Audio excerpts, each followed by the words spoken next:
प्रेमपुर गांव बहुत ही खुशहाल गांव था। अपने नाम की तरह ही इसमें रहने वाले सभी लोग एक दूसरे के साथ बहुत ही प्रेम भाव से रहते थे। बारिश भी समय पर होती थी, जिससे अच्छी फसल हो जाया करती थी। अगर कोई रोग बीमारी आती भी तो जल्दी ही लोग उससे छुटकारा भी पा लेते थे। सभी जगह खुशहाली ही खुशहाली थी और इस खुशहाली की वजह थी प्रेमपुर गांव में बना दुर्गा माँ का मंदिर। उस मंदिर में दुर्गा माँ की भव्य मूर्ति थी। सभी गांववासी हर रोज मंदिर जाकर उस मूर्ति की पूजा किया करते थे। एक दिन गांव का मुखिया सबसे कहता है, अभी गांव वाले मेरी बात ध्यान से सुनो। सालों साल चली आ रही परंपरा के अनुसार इस साल भी हम सब गांव वाले माता के मंदिर में बड़े धूमधाम से भव्य जागरण करेंगे। मैंने दुर्गा माँ के लिए शहर से नए कपड़े भी ऑर्डर कर दिए हैं। गांव की महिलाओं द्वारा माँ को नया लाल जोड़ा पहनाया जाएगा और उनका श्रृंगार भी किया जाएगा। साथ ही उनकी पूजा के लिए हर घर से थोड़ा थोड़ा दूध घी उस दिन माँ को अर्पित किया जाएगा, समझे? अपने गांव पर दुर्गा माँ की विशेष कृपा है, इसीलिए सभी उस रात जागकर दुर्गा माँ का जागरण करेंगे। जागरण की तारीख आज से ठीक 1 महीने बाद की निकली है।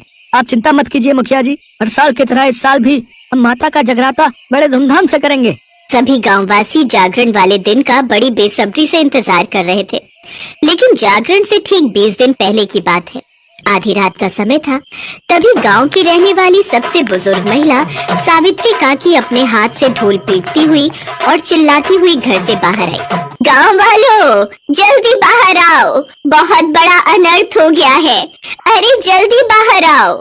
ढोल की आवाज सुनकर सभी लोग बाहर आए। उसके बाद काकी ने जो लोगों को कहा उसे सुन सभी गांव वाले हैरान रह गए। अरे ये कैसी बातें कर रही हो काकी, पर ये कैसे संभव है? बेटा, मैंने तो जो सपने में देखा वही तुम लोगों को बताया, और जब से मैंने ये सपना देखा है तब से मैं भी यही सोचकर परेशान हूँ कि भला ऐसा कैसे हो सकता है कि हमारी दुर्गा माँ जंगल के बीचों बीच बने उस बरगद के पेड़ के नीचे कैद हो। पर हमारी माँ तो काफी शक्तिशाली है। चलो माना कि वो उस पेड़ के नीचे कैद है, लेकिन वो तो स्वयं भी बाहर आ सकती है ना? छोटे से बिट्टू की बात सुनकर सभी सोच में पड़ गए। बेटा, वही तो मैं भी कह रही हूँ, लेकिन माँ ने कहा है कि वो सिर्फ अपने भक्तों के द्वारा ही बाहर आ सकती है। सभी गांववासी काकी की बात को सुनकर हैरान तो थे, लेकिन गांव की सबसे बुजुर्ग महिला की बातों को नजरअंदाज भी तो नहीं किया जा सकता था ना। इसीलिए सभी लोगों ने बिना वक्त गवाए उसी रात जंगल जाकर वो बरगद का पेड़ काट डाला और उसके नीचे खुदाई शुरू कर दी। 2 घंटे खुदाई करने के बाद जो गांव वालों ने देखा उसे देख सभी हैरान रह गए। देखा, मैं न कहती थी हमारी दुर्गा माँ कैद है इस पेड़ के नीचे। सभी लोगों ने देखा तो उनकी आंखों के सामने साक्षात दुर्गा माँ थी। उनकी 10 भुजाएं थी। उनके चेहरे पर एक तेज था और चेहरे पर मुस्कान थी। गांव वालों ने उन्हें पालकी में बिठाया और जोर जोर से माता का जयकारा लगाते हुए अपने गांव के मंदिर की ओर चल दिए। जोर से बोलो जय माता दी, सारे बोलो जय माता दी, मिलकर बोलो जय माता दी, जय माता दी, जय माता दी। कुछ देर बाद उन्होंने पालकी लाकर मंदिर में रख दी। तभी दुर्गा माँ उनसे बोली, मेरे बच्चों, तुम लोगों की भक्ति ही मुझे यहाँ खींच लाई है। अब मैं तुम लोगों के बीच ही रहना चाहती हूँ, और अब जब मैं साक्षात तुम लोगों के सामने ही हूँ तो अब मेरी इस मंदिर में रखी मूर्ति की कोई जरूरत नहीं है। तुम इसे बहते पानी में विसर्जित कर दो और मुझे उस मूर्ति के स्थान पर विराजमान होने की जगह दो। माता की आज्ञा पर लोगों ने उस सैकड़ों साल पुरानी मूर्ति का विसर्जन कर दिया और साक्षात माँ को उस स्थान पर बिठाकर उनकी पूजा करने लगे। जागरण से कुछ पहले घटी इस घटना ने गांव में भक्ति का एक अलग ही वातावरण लाकर रख दिया था। कल तक जो मूर्ति की पूजा करते थे वो अब साक्षात माँ की पूजा करते हैं। लेकिन माता के स्थापित होने के 2 दिन बाद ही उस गांव में तरह तरह की घटनाएं घटने लगी।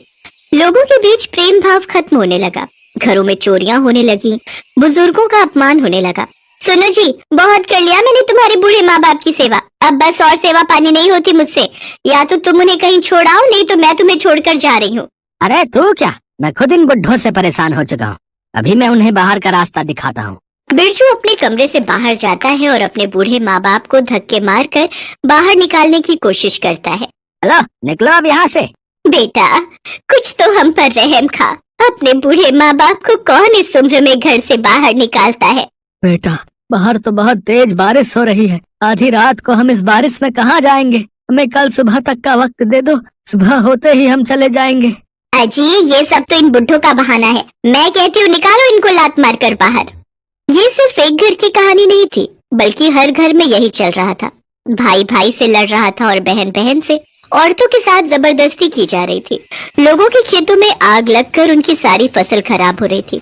कुएं का पानी सूख चुका था, लेकिन दुर्भाग्य का सिलसिला यही नहीं थमा और लोगों की अचानक मौत तक भी होने लगी। एक दिन सरिता की 5 साल की लड़की की अचानक से मौत हो गई। हाय मेरी बच्ची, ये क्या हो गया तुझे? उठ, अपनी माँ से बात कर मेरी बच्ची। लोगों को कुछ समझ नहीं आ रहा था कि आखिर गांव में ये अशुभ घटनाएं हो क्यों रही हैं, जबकि अब तो दुर्गा माँ साक्षात उनके गांव में विराजमान है। छोटे से दुर्गा भक्त बिट्टू के दिमाग में भी ये बात बार बार आती थी, लेकिन वो माँ का ध्यान करता रहा। लेकिन एक रोज उसके पापा का भी अचानक निधन हो जाता है। पापा, पापा, उठो ना पापा, अब मेरे साथ कौन खेलेगा? उठो ना पापा। लेकिन वो नहीं जानता था कि अब उसके पापा कभी नहीं उठेंगे। बिट्टू और उसकी माँ का रो रो कर बुरा हाल था, लेकिन गांव का कोई भी व्यक्ति उनका दुख बांटने नहीं आया। बिट्टू और उसकी माँ ने अकेले ही बिट्टू के पिता को अग्नि दी और उसका अंतिम संस्कार किया। रात को बिट्टू जब घर लौटा तो उसको नींद नहीं आ रही थी और वो गुस्से में उठ खड़ा होता है और कहीं जाने लगता है। तभी उसकी माँ, बेटा बिट्टू, आधी रात को तू कहाँ जा रहा है? माँ, मैं मंदिर जाकर दुर्गा माँ से पूछूंगा कि उन्होंने मेरे पापा को मुझसे क्यों छीना। ये कहकर बिट्टू गुस्से में चला जाता है। उसकी माँ भी उसके पीछे पीछे चली जाती है। वो दोनों रात को ही माता के मंदिर गए, जबकि माता की आज्ञा के अनुसार कोई भी रात को मंदिर नहीं आ सकता था और जो कोई भी ऐसा करेगा उसे माता के क्रोध का शिकार होना पड़ेगा। लेकिन उन दोनों को तो जैसे इस बात की परवाह थी नहीं। वो दोनों जब मंदिर पहुंचे तो वहाँ का नजारा देखकर थर थर कांपने लगे।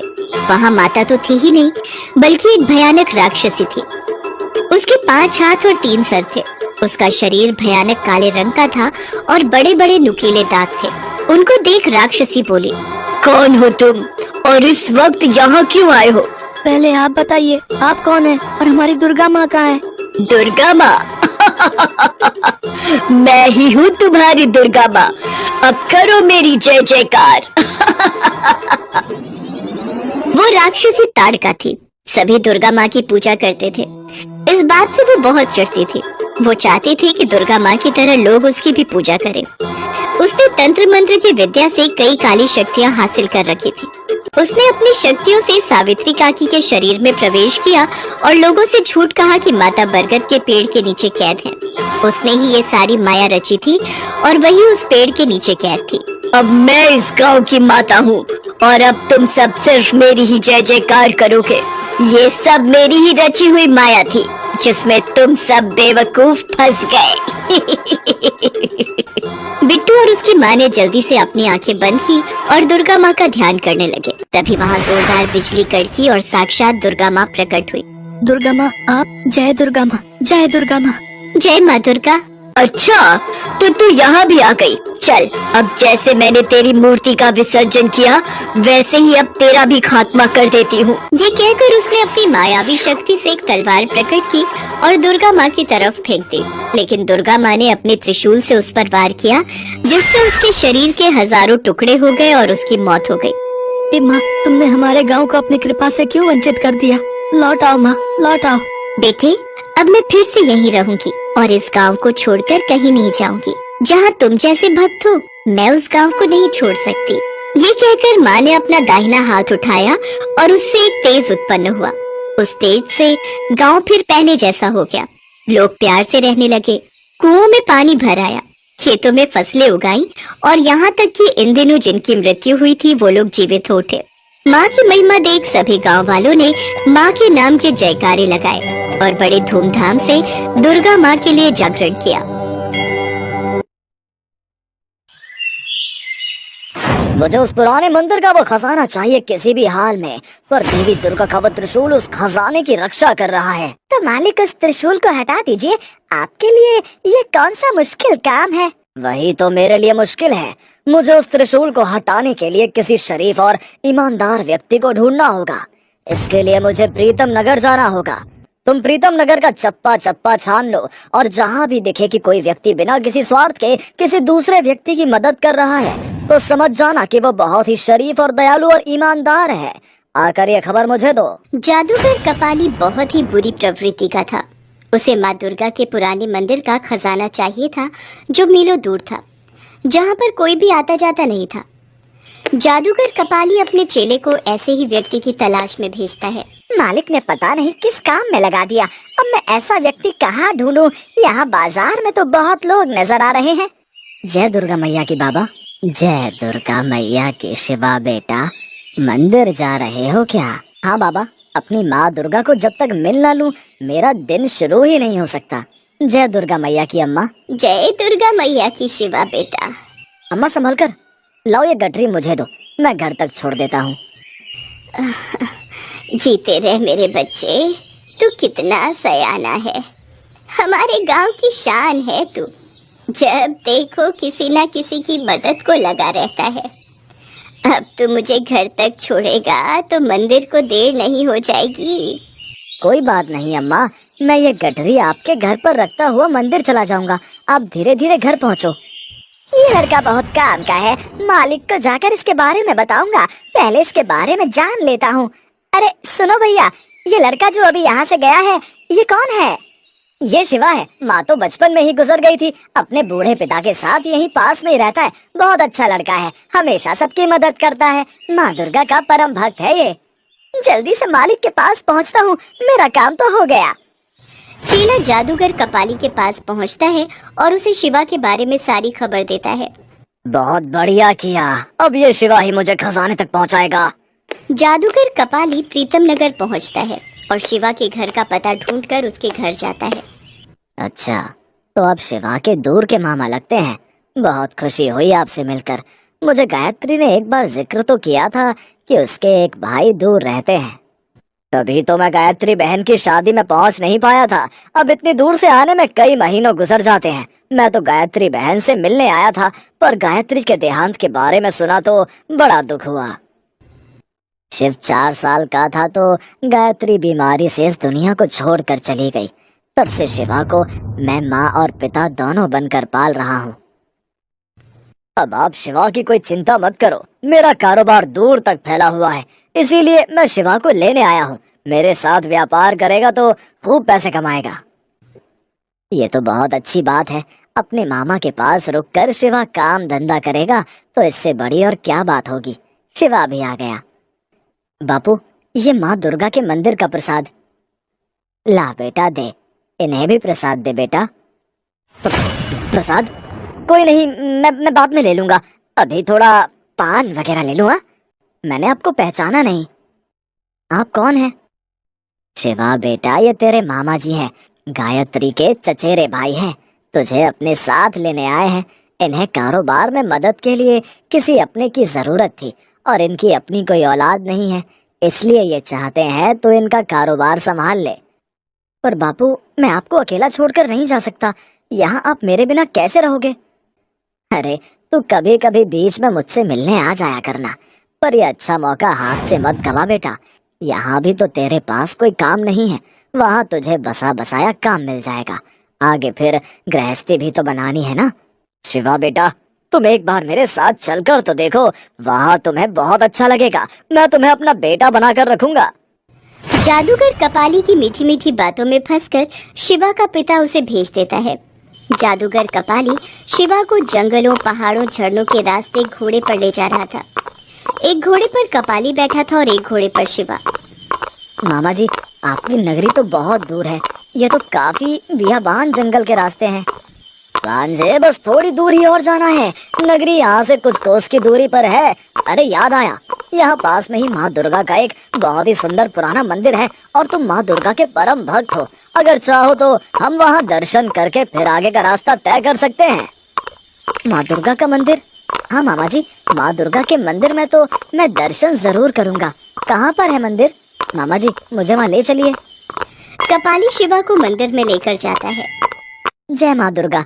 ये तो बहुत ही विशाल मूर्ति है मामा जी, काफी पुराना मंदिर दिखाई पड़ता है। और लग रहा है यहाँ पर काफी समय से सफाई भी नहीं हुई है, क्यों ना हम यहाँ की सफाई करके आगे बढ़े। ये विचार तो अति उत्तम है मामा जी, मैं अभी माँ दुर्गा की मूर्ति से सारी धूल हटा देता हूँ। शिवा बेटा, माँ दुर्गा के त्रिशूल को थोड़ा सा उठाकर साफ करो। ठीक है मामा जी। शिवा जैसे ही माँ दुर्गा के त्रिशूल को उठाता है, अचानक से मंदिर हिलने लगता है और बिजली कड़कने लगती है। त्रिशूल के नीचे एक तहखाना था, जिसमें से चमकदार रोशनी बाहर आने लगती है। ढेरों अशर्फियां, हीरे जवाहरात, सोने के सिक्के देख शिवा घबरा जाता है। उसकी आंखें चकाचौंध हो जाती हैं। मामा जी, ये खजाना किसका है, वो भी इतना सारा? शिवा बेटा, लगता है कि माँ दुर्गा के मंदिर का खजाना है। अगर हम इसे यहाँ ही छोड़कर ऐसे चले गए तो चोर डाकू इसे लूट कर ले जाएंगे। हम एक काम करते हैं, इस खजाने को बोरियों में भर लेते हैं और फिर यहाँ से लेकर गरीबों में बांट देंगे। शायद आप ठीक कह रहे हो मामा जी, माँ दुर्गा का आशीर्वाद समझकर हम इस खजाने को ले चलते हैं, गरीबों के काम आ जाएगा। शिवा बेटा, मैं तहखाने में नहीं जा सकता। एक काम करो, तुम बोरियों में भर भर कर खजाना मुझे पकड़ाते रहो, मैं बोरियां घोड़े पर लाद दूंगा। शिवा कपाली की बातों में आ जाता है और वो सारा खजाना बोरों में भरकर कपाली को पकड़ा रहा था। जब शिवा ने सारा खजाना कपाली को दे दिया तो कपाली ने तहखाने का दरवाजा बंद कर दिया। अरे, ये तहखाना बंद कैसे हो गया? मामा जी, मामा जी, कहाँ हो? तहखाने का दरवाजा बंद हो गया है। मैं कोई मामा नहीं हूँ, मैं तो जादूगर कपाली हूँ। मैं तुझे यहाँ जानबूझकर लाया था, अब मेरा काम हो गया, मुझे खजाना मिल गया, मैं यहाँ से जा रहा हूँ, अलविदा। हे दुर्गा माँ, ये मैं कहाँ फंस गया, मेरी मदद करो माँ, ये जादूगर कपाली मुझे यहाँ बंद कर गया है। माँ, मेरी सहायता करो, नहीं तो ये जादूगर भाग जाएगा। हे दुर्गा माँ, मदद करो। जैसे ही शिवा माँ दुर्गा का ध्यान करता है, माँ दुर्गा की मूर्ति हिलने लगती है। मंदिर की घंटियां अपने आप बजने लगती हैं। तहखाने का द्वार अपने आप खुल जाता है और शिवा वहां से बाहर आ जाता है। जादूगर कपाली मंदिर से बाहर जा ही रहा था कि तभी शिवा को एक आकाशवाणी होती है। शिवा, इस त्रिशूल की सहायता से जादूगर कपाली का वध करो। इसने मेरे इस खजाने को पाने के लिए बहुत से निर्दोष प्राणियों को मृत्यु के घाट उतारा है। शिवा माँ दुर्गा के त्रिशूल को हाथ में लेता है और जादूगर कपाली के सीने में घोंप देता है। जादूगर कपाली वहीं मर जाता है और उसका शरीर राख बन जाता है। तभी वहाँ देवी दुर्गा प्रकट होती हैं। शिवा, तुम मेरे परम भक्त हो। आज तुमने अत्याचारी जादूगर कपाली का वध करके मेरे मंदिर के इस खजाने को बचाया है। अब इस खजाने को प्रीतम नगर के राजा भान सिंह को सौंप दो। वो गरीबों की सहायता के लिए इस खजाने का उपयोग करेंगे। मेरा आशीर्वाद सदैव तुम्हारे साथ है। शिवा, मेरी कृपा तुम पर बनी रहेगी। माँ दुर्गा, आपके दर्शन करके मैं धन्य हो गया माँ। इसके पश्चात माँ दुर्गा अंतर्ध्यान हो जाती हैं। शिवा सारा खजाना लेकर राजा भान सिंह के पास पहुंचता है और उन्हें सारी बात बताता है। राजा भान सिंह शिवा की ईमानदारी पर बहुत प्रसन्न होते हैं और माँ दुर्गा का आशीर्वाद मानकर सारे खजाने को गरीबों की सहायता में लगा देते हैं। शिवा का पिता भी अपने बेटे के सकुशल लौटने से बहुत खुश था। राजा भान सिंह शिवा की ईमानदारी देखकर अपने राजमहल में ही उसे नौकरी पर रख लेते हैं और माँ दुर्गा के आशीर्वाद से शिवा अपने पिता के साथ खुशी खुशी रहने लगता है।